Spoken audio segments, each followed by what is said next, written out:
ഒരു പട്ടണത്തിൽ അതിസമ്പന്നനായ ഒരു മനുഷ്യനുണ്ടായിരുന്നു. പണവും പ്രതാപവും സ്വാധീനവും ഒക്കെ ഉള്ള ഒരു മനുഷ്യൻ. പക്ഷെ അദ്ദേഹത്തിന് ഒരു കുറവുണ്ടായിരുന്നു. സാധാരണക്കാരനെ കണ്ടാൽ പുഞ്ചിരി നൽകാനുള്ള ഒരു പ്രയാസം, സഹായം അഭ്യർത്ഥിച്ച് തന്റെ മുമ്പിൽ ചെല്ലുന്നവരോട് സമയമില്ല എന്ന് പറഞ്ഞ് ഒഴിവാക്കുന്ന ഒരു മനുഷ്യൻ. ഒരിക്കൽ ഇദ്ദേഹം ഒരു യാത്ര പോകുവാണ്. വഴിമധ്യേ അദ്ദേഹത്തിന് നെഞ്ചുവേദന വന്നു. നെഞ്ചുവേദനയെ തുടർന്ന് പെട്ടെന്ന് വണ്ടി നിർത്തുകയും പിന്നെ അദ്ദേഹത്തിന് ഒന്നും ഓർമ്മയില്ല. പിന്നെ കണ്ണു തുറക്കുമ്പോൾ കാണുന്നത് സാധാരണ ഒരു ഗവൺമെന്റ് ഹോസ്പിറ്റലിൽ സാധാരണ ഒരു ബെഡിൽ നിസ്സഹായനായി ശരീരം തളർന്നു കിടക്കുന്ന ഒരു മനുഷ്യനെയാണ്. അദ്ദേഹം പിന്നെ കാണുന്നത് അദ്ദേഹത്തിന്റെ മുമ്പിൽ പുഞ്ചിരിച്ചുകൊണ്ട് ഒരു നഴ്സ് കടന്നു വരുവാണ്. അവളുടെ കൈകളിൽ അദ്ദേഹത്തിനുള്ള മെഡിസിൻ ഉണ്ടായിരുന്നു. അവളെ കണ്ടതും അദ്ദേഹം ഞെട്ടി. എന്നിട്ട് അവളോട് ചോദിക്കുവാണ്, ഹേ, നിനക്ക് എന്നെ മനസ്സിലായോ? അവൾ പുഞ്ചിരിച്ചുകൊണ്ട് അദ്ദേഹത്തിനുള്ള മെഡിസിനും കൊടുത്തിട്ട് തിരിഞ്ഞു നടക്കുവാണ്. എന്നിട്ട് ഡോറ് തുറന്ന് പുറത്തിറങ്ങുന്നതിന് മുമ്പ് അവൾ 2 വാക്കുകൾ പറഞ്ഞിരുന്നു അദ്ദേഹത്തിനോട്.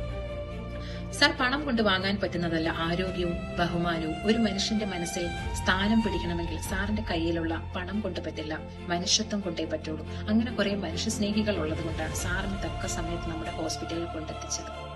അവളുടെ ആ വാക്കുകൾ അദ്ദേഹത്തെ നിശബ്ദനാക്കുവാണ്. അവൾ ആരായിരുന്നെന്നറിയാമോ? വർഷങ്ങൾക്ക് മുമ്പ് അദ്ദേഹത്തിന്റെ ഓഫീസിൽ സഹായ അഭ്യർത്ഥനയുമായി ചെന്നൊരു സ്ത്രീയായിരുന്നു. അന്ന് അദ്ദേഹം അവളെ വെറും കൈയോടെ മടക്കി അയച്ചിരുന്നു. സുഹൃത്തുക്കളെ, ആരോഗ്യമാണ് എല്ലാം. നമ്മുടെ ഈ ലോകത്ത് ഏറ്റവും വിലപ്പെട്ട സമ്പത്ത് എന്ന് പറയുന്നത് ആരോഗ്യമാണ്. അതൊരിക്കൽ നഷ്ടപ്പെട്ടാൽ പിന്നെ തിരിച്ചെടുക്കാൻ വളരെ പ്രയാസമായിരിക്കും.